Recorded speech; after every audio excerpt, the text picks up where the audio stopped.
I want to talk a little bit about this. This is a clip from your content talking about what women want is a general way to put it. Let's play that number 2, Tyler. Yeah. Hey, if that's what she wants, that's what women want. Let me be kind. Let me be sweet. Let me be caring. Let me be, loyal. Let me be all these things, and then I'll get all the girls that, I'll get all the girls that I want. And a lot of guys take that advice, they apply it, and then they realize they're not winning. Very unsuccessful. They're realizing that they're not getting a lot of girls. But then they look across the way, they see Chad, they see Tyrone. Yeah, I love Tyrone, baby. They see Javier. They see Abdul.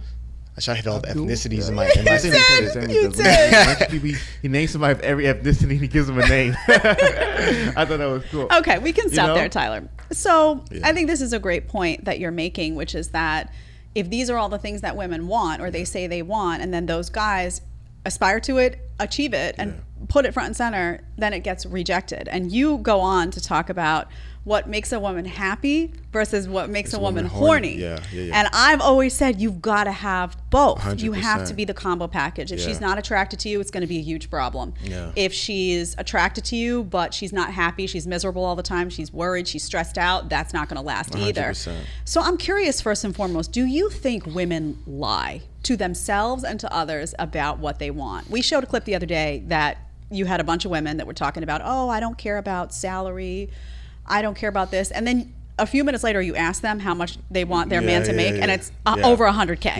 Yeah. So are they lying?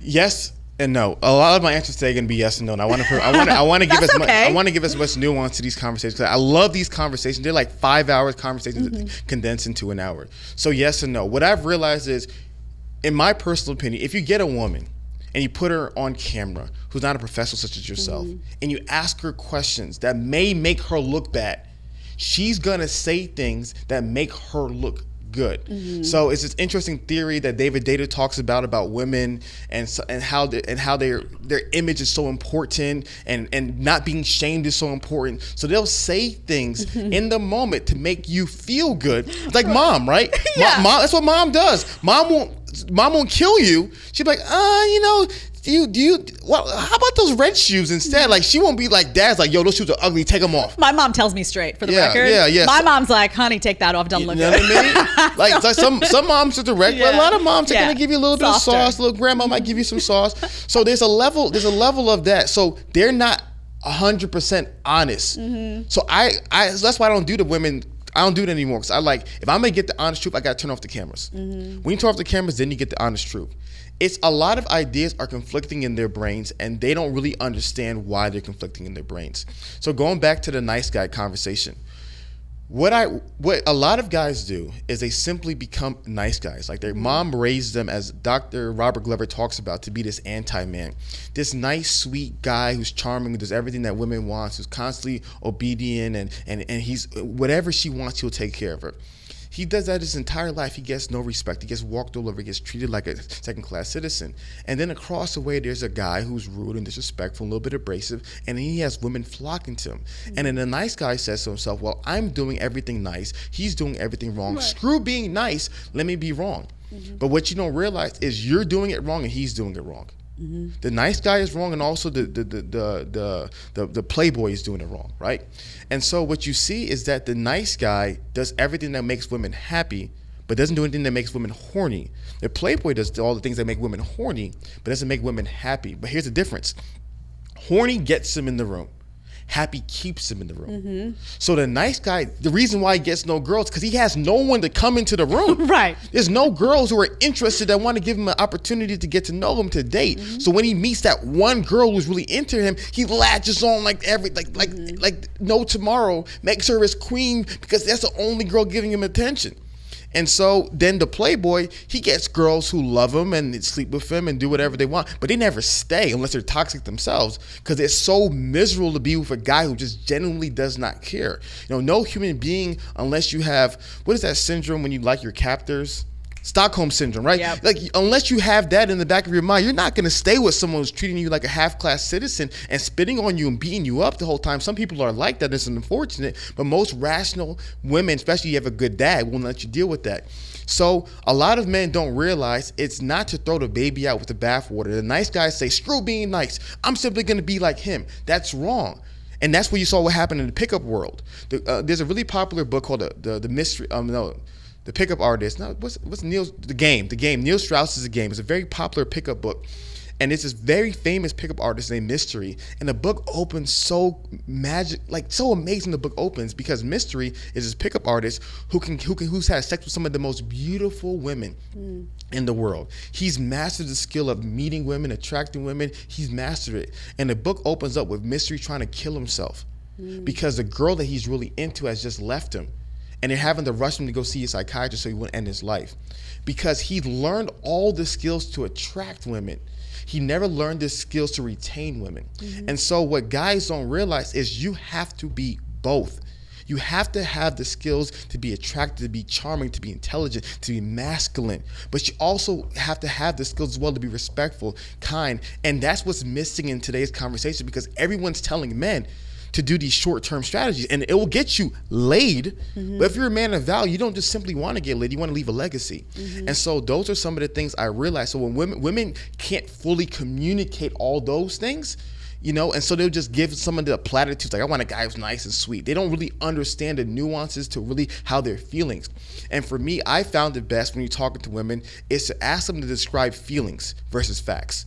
I think women are way better at describing things that attract them based upon feelings versus say, tell me how much money your guy makes. Because they'll just give you a random number, right? They'll say like 500, 3. They'll give you the biggest. It's straight up, it's a high number. It's a high number. It's always a high number. But then you find out, show me the guy you're dating. He never makes that much money. You know what I mean? So it's like, guys, they're not really meaning this stuff. It's just for guys. He's for gays. He's not real. They're just saying these things on platforms. See, I don't think most women want to be cheated on. I don't think that's stressful. And I don't think they want a guy, if they're looking long term, they don't want a guy they have to worry about constantly. I think what they want is someone who has their own identity, has their own life, has their own goals, someone who does want to be masculine, is masculine, dresses well, can defend and protect the home, is the person who says it's my job to pay the bills here, I want to be, I want to support you and the home and the children, is a good father, all of those things. But I think they also want the guy who can walk into that bar. Other women want him, but he doesn't give them time. Yes. And that's what I think they want. You're 110,000% Jedediah. And that's the part that guys need to understand. And I made the point where men say this phrase like, yo, men are the prize. Men are the prize. You want your women to treat you like a king. And my thing is, peasants don't get treated like kings. They don't. So you have to, if you want king level treatment, I talk to my guys about this in the Standard, you got to be a king yourself. And my friend Joe, he talks about this idea of like, this is a popular Netflix show called Bridgerton. I'm not sure if you've seen it before. And he talks about like, what does it mean to be a duke and an earl back in the day? It wasn't just so much you were born into it. You had to learn how to read, fence, do poetry. You have to be a well-rounded. You got to be a well-rounded. That's how it always was. Like literally. I always butcher this, but I believe Alexander the Great's father was Philip of Macedon. Alex the Great's mentor was Aristotle. So Aristotle, Plato always get those two things confused. And so it was like Alexander the Great, he was a warrior of warriors, but he had some of the wisest Greek philosophers encouraging him and equipping him. And so to me, it's like, as a man, women do want that guy. And it takes you a long time to build it. But like I said, too many men in today's world, first they were lied to by mom. Because mom, sometimes when women are just pure attraction, this is all my opinion. Now I want to clarify, whenever I say something today, it's all my personal opinions. I'm not one of these guys that everything I say is facts and from my book, right? It's all my opinion. But what happens also in today's world that you realize is that there's a community of women who are attracted to a certain kind of guy. And that certain kind of guy may be a playboy, maybe aggressive, maybe more of the freelance, I'm going to do my own thing. Papa was a Rolling Stone kind of guy. And then they're like, I don't want my son to be that. I want my son to be the opposite of him. I want him to be nice and sweet and treat women well and and all these things. But what she doesn't realize is you're equipping your son to not be able to attract a woman like you. Because at the end of the day, his father was able to get you not by being nice, not by being sweet. He didn't have that. He had other skills. So it's both, right? It's take the good with the bad, right? What are the good, healthy, masculine skills that make men genuinely attracted to women? And what are also the positive, healthy skills that make you be a good long-term partner? And in today's society, we don't have the nuance because it's either or. Either be this, this Disney Channel, male feminist type who's her best friend, do whatever she wants. I'm gonna wash your dishes. I'm gonna, paint your toenails. I'll paint my toenails with it.